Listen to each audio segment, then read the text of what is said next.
وَوَجَدَكَ عَائِلًا فَأَغْنَىٰ، پایا اللہ نے آپ کو کہ آپ تنگ دست ہیں تو اللہ نے غنی کر دیا۔ غنی کس طور سے کیا؟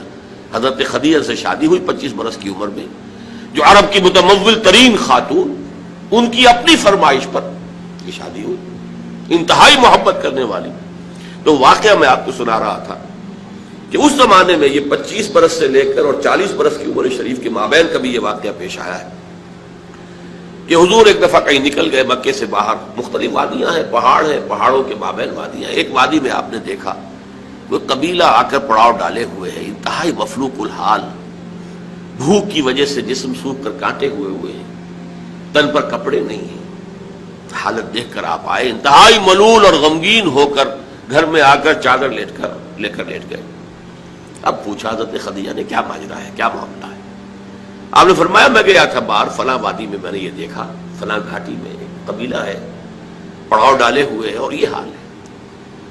حضرت خدیجہ اور فرمانے لگے کہ میرے پاس دولت نہیں ہے کہ میں ان کے لیے مدد کر سکوں۔ سرمایہ تو حضرت خدیجہ کا تھا نا، آپ کی اپنی ذاتی دولت تو نہیں تھی۔ اس پر حضرت خدیجہ نے فرمایا اچھا آپ جائیے اور بڑے بڑے قریش کے چند سرداروں کے نام لیے کہ ان کو بلا لائیے۔ حضور گئے، وہ سب آ گئے۔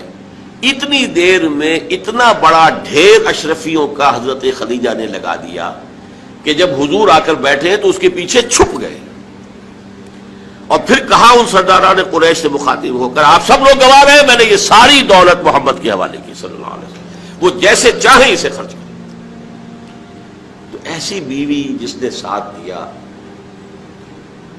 میں اگر اس موضوع پر چونکہ میرے کچھ خاص احساسات ہیں اس میں وہ بیان کروں گا تو پھر بہت وقت نکل جائے گا کہ حضرت خدیجہ رضی اللہ تعالیٰ عنہ کا کیا مقام تھا جسے ہم میں سے اکثر نہیں جانتے۔ ہمارے ہاں تو جیسے ہے گرفتار ابو بکر و علی ہوشیار باش، یا ابو بکر کی فضیلت رضی اللہ تعالیٰ عنہ اہل سنت کے نزدیک یا اہل تشیع کے نزدیک حضرت علی کی فضیلت اسی میں ہے، گرفتار ہے، اسی میں جھگڑا ہے۔ اسی طرح عائشہ اور فاطمہ کا جھگڑا ہے۔ ایک گروہ ہے کہ جو حضرت عائشہ رضی اللہ تعالی عنہا کو بہت بلند کرتا ہے، اونچا رکھتا ہے، دوسرا گروہ ہے جو حضرت فاطمہ رضی اللہ تعالی عنہا۔ لیکن یہ کہ حضرت خدیجہ الکبریٰ کا ذکر نہیں ملتا، بہت کم ملتا ہے۔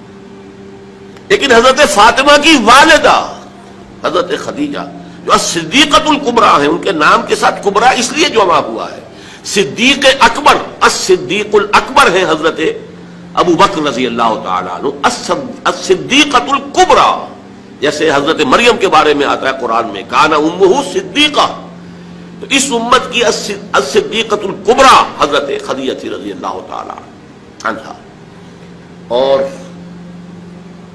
ایک بات راز کی ہے جو میں کہہ رہا ہوں، عام طور پر عام خطابات میں یہ باتیں نہیں کہی جاتی، مجھے تو محسوس ایسا ہوتا ہے کہ اللہ تعالیٰ نے حضرت خدیجہ کی ذات میں حضور کو صرف بیوی کی وفاداری اور وفا شعاری اور محبت نہیں دی ہے، والدہ کی شفقت بھی دی ہے۔ حضور محروم ہوئے بہت ارلی عمر میں، والد کو تو دیکھا ہی نہیں، والدہ کی شفقت سے بھی بہت جلد محروم ہوئے۔ عمر کا فرق اتنا تھا، 25 اور 40، اندازہ کیجیے۔ اور آپ کو معلوم ہے میری نانی میرے بڑے ماموں سے 13 برس بڑی تھی، 13 برس میں ان کی ولادت ہو گئی تھی، اور عرب کا معاملہ تو اور گرم ماحول کا تھا۔ تو کیا 15 برس کی عمر میں حضرت خدیجہ کی اولاد نہیں ہو سکتی تھی؟ اگر وہ ہوتی تو کیا وہ حضرت عمر حضور کی ہم عمر نہ ہوتی؟ اس حوالے سے دیکھیے۔ چنانچہ ایک واقعہ میں آپ کو اور سنا دوں۔ ایک مرتبہ حضور صلی اللہ علیہ وسلم اسی طرح جو بھی نیا تجربہ تھا عالم ملکیت اور عالم بشریت کے درمیان اتصال کا، اور جس کی وجہ سے ایک خوف کی سی کیفیت، ایک تشویش کا سا انداز، تو حضرت خدیجہ نے ایک مرتبہ یہ کہا کہ اچھا اب جب وہ آئے، وہ فرشتہ ہے یا کیا ہے، وہ بدروح ہے یا کوئی واقعتاً فرشتہ ہے، جب بھی وہ آپ کو نظر آئے تو مجھے بتائیے گا۔ حضرت جبرائیل آئے، حضور نے فرمایا وہ آ گیا۔ اب ذرا نوٹ کیجئے، حضرت خدیجہ نے اپنے بال کھول دیے، اپنی آغوش میں حضور کو لے لیا اور پوچھا کہ کیا اب بھی نظر آ رہا ہے؟ آپ نے فرمایا نہیں۔ فرمایا یقیناً یہ فرشتہ ہے، یہ کوئی بدروح نہیں ہے، فرشتہ ہے جس نے حیا کی ہے. اگر کوئی بدروح ہوتی تو لذت لیتی، وہ غائب نہ ہوتی. اب آپ اندازہ کیجئے عظمت فکر، سوچ کا، آپ کے فکر کا، شعور کی بلندی کا.